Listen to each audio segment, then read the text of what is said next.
2천억 적자 위기의 현대 로템과 강력한 3.5세대 K1A3로 진화하는 대한민국의 주력 전차 K1A2. 그 미래는? 주력 전차의 시대는 과연 끝이 났을까? 그리고 2018년과 2019년 연속으로 2천억에 가까운 적자를 내며 위기 상황에 처해 있는 현대 로템은 과연 어떤 방식으로 위기를 극복해 나갈 것이며 차세대 주력 전차 K3를 어떤 방향으로 개발하려 하고 있을까?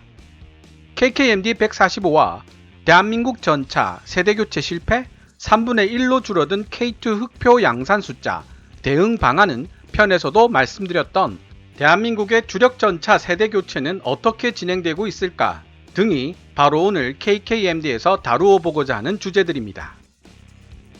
이 주제들은 2020년 4월 15일 미국의 국제외교 및 군사 전문지인 내셔널 인터레스트에 게재된 기사를 읽으며 떠오른 생각들입니다. 이 주제들에 대한 답을 얻기 위해 인터넷과 전문 잡지 등을 읽으며 자료 수집 및 분석을 해봤습니다. 제가 배우는 입장임을 항상 잊지 않고 있으며 언제라도 오류의 가능성을 지니고 있다는 사실을 겸허하게 인정하려 노력하고 있습니다. 혹시 부족한 점이 보이신다면 미리 사과 말씀드립니다. 먼저 대한민국 주력 전차 K1A2를 K1A3로 업그레이드 한다는 내용의 외신 기사부터 소개해드리고 기사 내용을 통해 어떤 업그레이드가 이루어질 것이며 외신들의 시각은 어떤지를 살펴보도록 하겠습니다. 기사 원문은 노란색 글자로 표시됩니다. 4월 초 대한민국 국방부는 최신 업그레이드 프로그램의 일환으로 대한민국 육군이 운용하고 있는 K1A2 주력 전차의 성능 개량 업그레이드를 시작하겠다는 계획을 발표했다. K1A2는 기본적으로 K1A1 탱크의 첨단 업그레이드 버전이며 최신 전장관리 프로그램과 지휘, 통제, 통신, 컴퓨터 및 정보, C4I 네트워킹 기술을 포함한 많은 개선점을 특징으로 한다. K1A1 주력 전차를 K1A2 버전으로 업데이트하는 작업은 2014년에 시작되어 2026년까지 계속될 예정이었다. 세계적인 군사 전문지 제인즈는 대한민국 국방기술품질원이 K1A2 주력 전차의 성능을 더욱 개선시킬 수 있는 최선의 방법을 찾아내기 위해 올해 6월에서 10월 사이에 선행 연구 조사 분석을 실시할 것이라고 보도했다. 이번 개량 사항에는 4명의 승무원이 차량 내부에서도 외부 전장 상황을 감시할 수 있는 상황 인식 시스템 Situational Awareness Systems SAS를 도입하는 것도 포함된다. 또한 열상 잠망경도 탑재되어 조종수의 시야가 더 좋아질 것으로 기대된다. 고려 중인 다른 업그레이드 사항에는 신형 대전차 미사일 위협에 대비하기 위해 대전차 미사일을 요격하는 능동 방어체계 APS를 장착하고 기존의 장갑재를 신형 고성능 특수 장갑재로 교체하는 작업도 포함된다. 또한 공격력 향상을 위해 원격 사격 통제 체계도 도입되어 전차장은 포수와 독립적으로 특정 목표물과 교전할 수도 있게 된다. 원격 사격 통제 체계 RCWS란 외부에 장착된 기관총 또는 자동 유탄 발사기 등의 타격 체계를 사람이 직접 조작하지 않고 원격 통제 장치에 의해 조작하는 체계입니다. 이 밖에 화생방 무기와 기후의 위협으로부터 승무원을 보호해 줄 수 있도록 냉난방 기능을 보유한 현대적인 환경 제어 시스템도 탑재될 예정이다. K1A2 주력 전차의 엔진 개량도 예상되는 가운데 기동성 향상을 위해 기존의 유기압식 현수 장치를 ARM 내장형 유기압식 현수 장치로 교체할 것으로 보인다. 이러한 업그레이드들이 예정대로 진행될 수 있을는지는 대한민국이 바이러스 사태로부터 얼마나 빨리 회복될 수 있는가에 달려 있으며 현재로서는 그 전망이 불투명한 상태이다. 대한민국 육군은 현대 로템이 제작한 480여 대의 K1A2 주력 전차를 운용하고 있는데 K1A2 전차는 120mm 44구경장 KM256 활강포와 동축 7.62mm 기관총 및 포탑 상단에 12.7mm 59경 중기관총으로 무장하고 있다. 분당 최대 10발의 포탄을 발사할 수 있으며 자체 유도장치가 탑재된 상부 공격지능탄 Korean Smart Top Attack Munition을 발사할 수도 있다.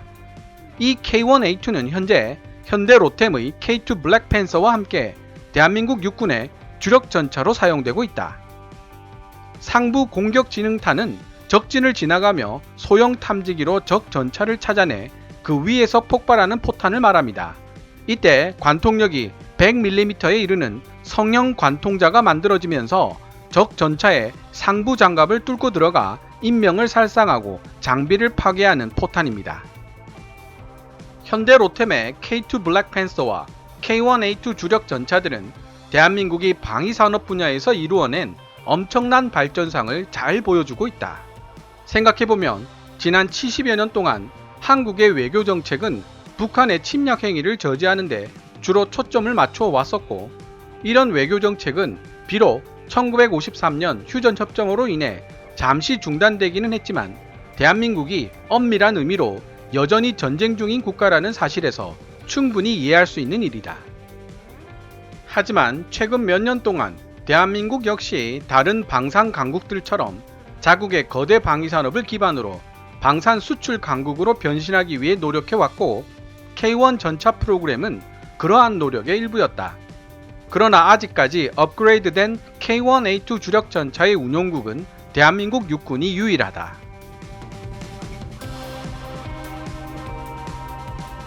지금까지 2020년 4월 15일 미국의 국제외교 및 군사 전문지인 National Interest에 게재된 South Korea is planning to upgrade its K1A2 main battle tank. 대한민국은 자국의 K1A2 주력 전차 업그레이드를 계획하고 있다 라는 제목의 기사를 번역해 보았습니다. 전장에서 제공권 장악이 무엇보다도 중요한 시대가 되면서 일부 군사 평론가들 사이에서는 전차 무용론이 대두되기 시작했습니다. 하지만 전차 무용론에 반대 입장을 보이는 전문가들도 많습니다.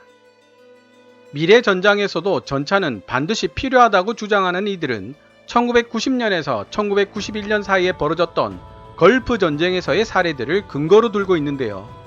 미국이 주도한 연합군은 이라크 지상군의 전차 병력을 무력화시키기 위해 무려 23,430회의 공습을 가했지만 전후 확인된 바에 따르면 실제 파괴된 이라크군의 전차는 전체의 30에서 40%에 불과한 것으로 드러났습니다. 또한 이라크군은 대부분의 주력 전차를 은폐시킨 후 이동포대로 활용하며 연합군을 괴롭혔죠. 덕분에 연합군은 쿠웨이트 해방 과정에서 남은 60에서 70%의 이라크군 전차와 격렬한 전투를 치러야만 했고, 이 과정에서 오히려 맹활약을 펼쳤던 존재가 바로 미군의 주력 전차 M1A1 에이브럼스와 AH-64 아파치 공격 헬기였습니다. 전차 무용론을 주장하는 사람들은 냉전 시대에나 가능했던 대규모 전면전을 예상하여 만들어진 주력 전차는 게릴라전과 시가전 같은 저강도 소규모 분쟁이 주를 이루는 현대 전장에서 계륵에 불과하다는 점도 지적합니다. 하지만 위에서 언급했던 M1A1 주력 전차들은 이라크 시가전에서 맹활약을 펼쳤고, 독일의 레오파드 2A6 주력 전차도 아프가니스탄 전장에 투입되어 우수한 방어력과 강력한 공격력을 자랑하며 탈레반으로 하여금 레오파드만 보이면 주랭랑을 치도록 만드는 효과를 발휘하기도 했습니다. 결과적으로 서구 군사 강국들은 이라크전과 아프가니스탄전을 통해 주력 전차가 상당한 정치적 효과를 지닌 무기체계라는 사실을 학습하게 되었습니다. 적대국 국민들에게는 강력한 심리적 공포감을 안겨주는 존재이지만 동맹국 국민들에겐 심리적 안정감을 심어주어 시민 통제에 절대적인 효과가 있다는 사실을 깨닫게 된 것이죠. 그래서 게릴라전을 위주로 전장이 형성되고 있는 미군은 2010년 이후 본격적인 주력 전차 개발 프로그램을 진행시키지는 않고 있지만 거의 4년마다 M1A1 전차에 지속적인 개량을 해오고 있습니다. 그런데 의외로 뜻하지 않게 주력 전차의 필요성을 강하게 어필하게 되는 사건이 유럽에서 발생하게 됩니다. 푸틴이 집권하게 된 러시아가 2008년 그루지아를 침공하고 2014년에는 크림반도를 병합시키는 등 무력 도발을 통해 유럽의 긴장감을 불러일으켰습니다. 한때 러시아의 지배를 받은 적이 있는 폴란드와 에스토니아, 라트비아, 리투아니아의 발트 3국도 이에 전차력 강화의 필요성을 절실하게 느끼게 되죠. 핀란드와 스웨덴까지도 그 영향을 받게 되었고, 그 결과 우리나라의 K9 썬더 자주포를 폴란드, 핀란드, 노르웨이, 에스토니아에 수출하게 되었습니다. 현대 로템의 K2 흑표 폴란드 수출 건도 이런 국제 역학관계를 배경으로 진행된 것입니다. 사실 개인적으로 밀리터리를 잘 알지 못했던 때 대한민국 육군이 운용하는 전차들의 이름을 들으면 뭐가 뭔지 정말 헷갈리는 적이 많았습니다. K1E1은 뭐고 K1A1은 뭐지? K1A1도 있던데 K1A2와는 또 어떤 관계인지 등등이죠. 아마 저처럼 구분의 어려움을 겪으실지도 모를 다수의 시청자 여러분들을 위해 잠깐 이 부분을 정리해 보겠습니다. 기본 형태의 전차는 1987년부터 양산되기 시작한 K1 탱크입니다. 미국 제너럴 다이나믹스의 지상사업부가 개발했고, 당시 현대전공과 국방과학연구소 기술진들이 미국까지 가서 기술 이전을 받았습니다. 그래서 K1 탱크는 엄밀히 따지자면 국내 개발이라고 말하기는 어렵습니다. K1 탱크 개발 비화도 꽤 흥미로운데요. 시간 관계상 소개해드리기 어려운 점이 안타깝네요. 어쨌든 105mm 52구경장 강선포를 장착한 K1 탱크 1027대가 1987년부터 양산이 되었고, 일부 사람들은 그래서 88 탱크라고 부르기도 합니다. 이렇게 생산된 1027대의 K탱크를 무려 27년이나 지난 2014년부터 개량하기 시작한 버전이 바로 K1E1입니다. 이에 비해 1997년에 개발되어 2010년까지 별도로 생산된 484대의 K1 전차의 개량형이 있습니다. 21가지의 개량 포인트가 적용된 이 전차들은 105mm 강선포를 KM256 120mm 44구경 활강포로 교체하여 유효 사거리를 3500m로 1000m 이상 늘렸고, 2km 내에서 650mm 두께의 장갑을 관통시키는 K276 날개 안정식 분리철갑탄을 발사할 수 있어 한반도 주변국들이 보유하고 있는 대부분의 장갑차들에게 효과적인 타격을 줄 수 있는 진정한 의미의 3세대 전차라고 볼 수 있습니다. 다시 정리해보면 1987년에 만들어진 1027대의 K1 전차들을 지속적으로 개량해 나간 버전이 K1E1, K1E2 등으로 표시되고, 1997년에 21가지 개량 사항들이 아예 처음부터 적용되어 별도로 생산된 484대의 K1 전차들이 K1A1, K1A2로 불린다는 뜻입니다. K1E1에는 K1A1의 개량 포인트들이 대부분 적용되어 있다고 보시면 되고, 육군은 2026년까지 1987년에 생산된 모든 K1을 K1E1 버전으로 개량할 예정입니다. 현대 로템이 K1A1을 개발한 1997년으로부터 17년이 지난 2014년이 되었을 때 현대 로템은 당시 서구 최고의 전차들에 전혀 뒤지지 않는 성능을 지닌 K2 흑표를 양산해내기 시작합니다. 그리고 이와 비슷한 시기에 K1A1은 K1A2로 업그레이드가 시작되죠. K2 흑표를 개발하면서 습득한 노하우를 바탕으로 K1A1의 전자장비 성능을 K2 흑표 수준으로 끌어올린 것이 바로 K1A2인 것입니다.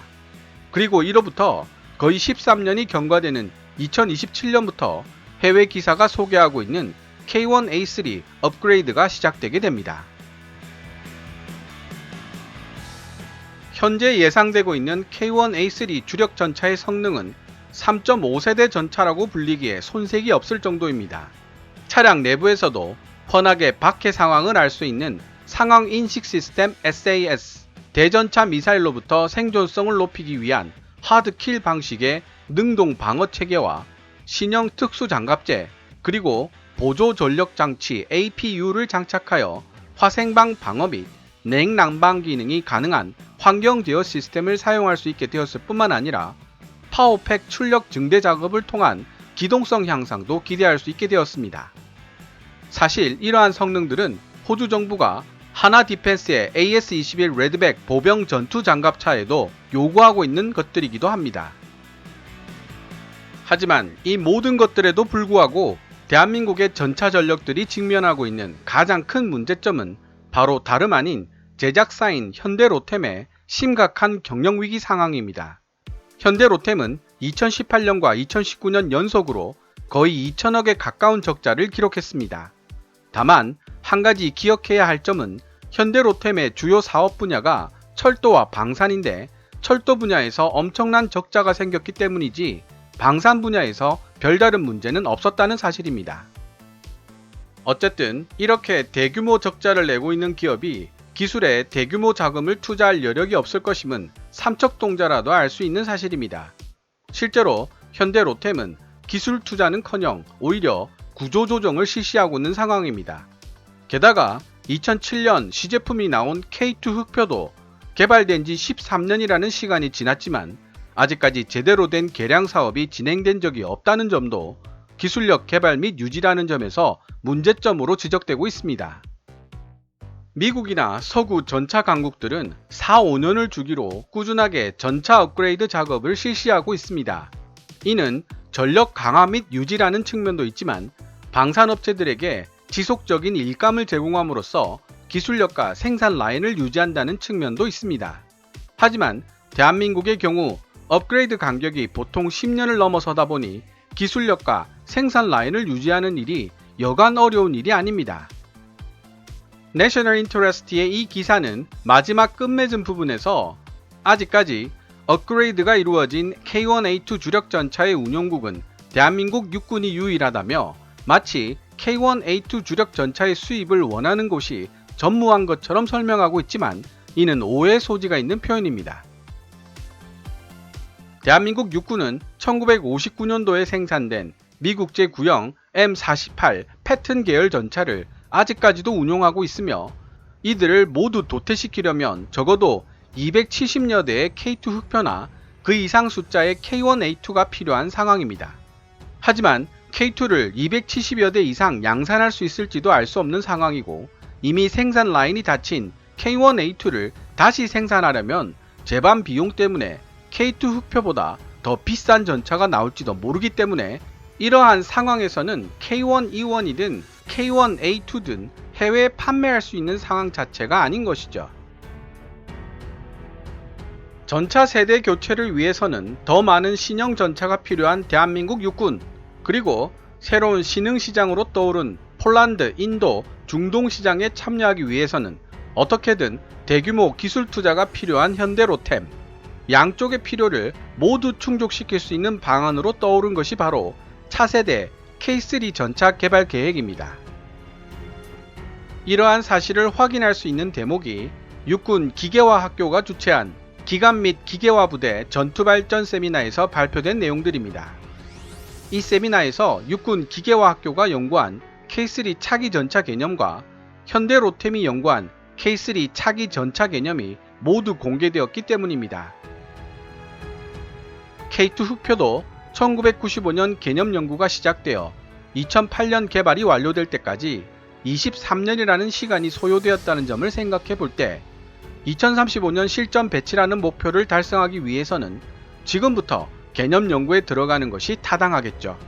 어떤 사람들은 마치 몇 년 후면 만나볼 수 있는 전차인 것처럼 잘못 설명하고 있기는 하지만 말입니다. 차기 전차 K3의 개념 연구에 대한 이야기는 자료를 좀 더 모으고 분석해 본 다음 다시 다뤄보도록 하겠습니다. KKMD에서 준비한 내용은 여기까지입니다. 좋아요와 구독은 제작자에게 큰 힘이 됩니다. 지금까지 시청해 주셔서 감사합니다. Kevin's Military Channel KKMD